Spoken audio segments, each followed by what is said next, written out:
Good morning, everybody. It's April 20th. I'm glad that you could be with me here on Words of Hope.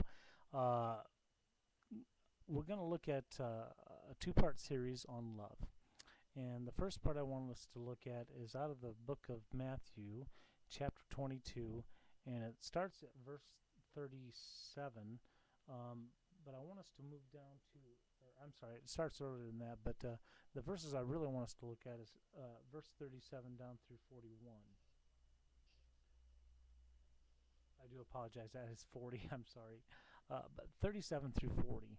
And just to give you kind of a background of what's going on here, the Pharisees are trying to trip up Jesus in questions, and they've been doing this for quite some time. But they've come to him and said, "Jesus, what is the greatest commandment?"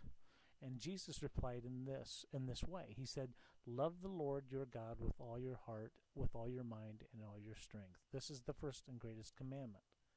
But the second is this, and is just like the first, and is an let me make sure I get this appropriate quote out of that second command that he gives. He said, "This is the first and the greatest commandment," and then in verse 39 he says, "And the second is like it. Love your neighbor as yourself. All the law and the prophets hang on these two commandments." And really, what he's saying is that we are to love the Lord our God first. And in order to love other people, we have to love the Lord our God first. We cannot love other people until we learn to love Him unconditionally and realize that whatever comes our way, He will take care of us and He will be with us. And so, if we want to love our neighbor that's not so lovable, if we want to love our coworker who's not so lovable, if we want to love a family member who's not so lovable, we all have them. We all do. I do. You do. I mean, I can't. If you don't, you're very, very blessed. But the important thing is to remember that Jesus said, "Love the Lord your God first." But the second is like it, that we're to love our neighbor.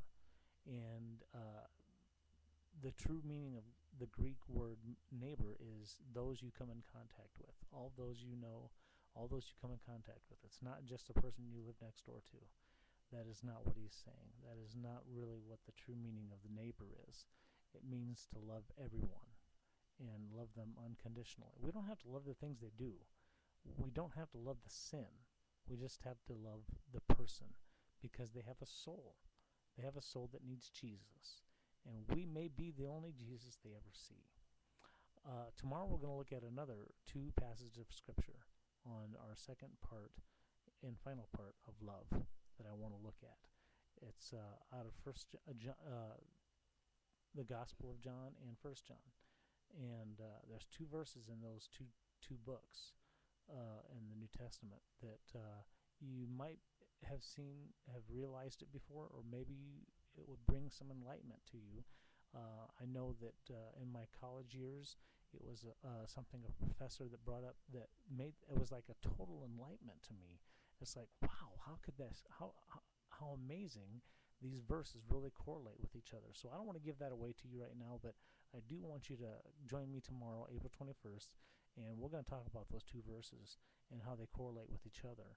And so join me tomorrow. May you have a blessed day today. And once again, if you have any questions, prayer requests, comments, leave them here on YouTube, or you can go to my website at Hope Foundation, or I'm sorry, www.wordsofhope@hopeministries.name, and you can leave an email there.